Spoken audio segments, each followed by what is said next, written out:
அண்ணாவின் வழி, அதுதான் உண்மையான திராவிட வழி. சமூக நீதி, சமத்துவம், சுயமரியாதை என்கிற 3 உன்னத தத்துவங்களை உள்வாங்கிய ஒரு கொள்கையே அண்ணாவழி திராவிடம். அப்பெரும் கொள்கையினை தாரக மந்திரமாக தமிழ்நாட்டின் இறையாண்மையாக கொண்ட பேரறிஞர் அண்ணாவின் உண்மையான வாரிசு அஇஅதிமுக.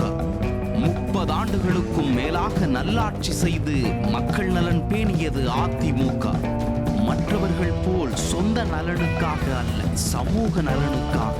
பெரியார் அவர்கள் முன்னெடுத்த தமிழெழுத்து சீர்திருத்தத்தை நடைமுறைப்படுத்தி பெரியார் பரிந்துரைத்த சமூக நீதி கொள்கையின் அடிப்படையில் இடஒதுக்கீட்டை 20% 50% உயர்த்தியவர் புரட்சி தலைவர் எம்ஜிஆர்.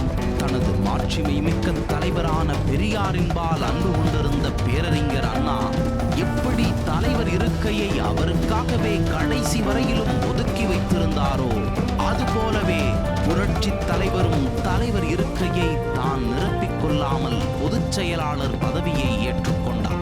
இது தமிழகத்தின் சமூக அமைப்பில் புரட்சியூட்டியது.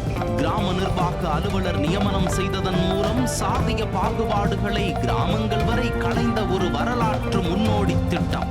69% இடஒதுக்கீடு, 7.5% அரசு பள்ளி மாணவர்களுக்கான மருத்துவ படிப்பிற்கான உள்ஒதுக்கீடு, இவையெல்லாம் அண்ணாவழி திராவிட தத்துவ சிந்தனையின் செயல் வடிவம். ஆனால் இன்று திராவிடம் என்கிற உயரிய கருத்தியலை தங்கள் சொந்த குடும்ப நலனை பாதுகாக்கும் கவசமாக மாற்றிவிட்டது திமுக. அதிமுக செய்த சமூக புரட்சிகளை பற்றிய ஆய்வுகள், திமுக தோல்விகளை வெளிச்சம் போடும் கட்டுரைகள் உங்களின் பார்வைக்காக.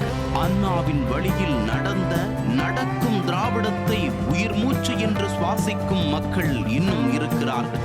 அவர்களுக்கான இயக்கம்தான் அனைத்திந்திய அண்ணா திராவிட முன்னேற்ற கழகம். இந்த கழகம்தான் உண்மையான திராவிடத்தின் மாசற்ற வாரிசு. உண்மையை படி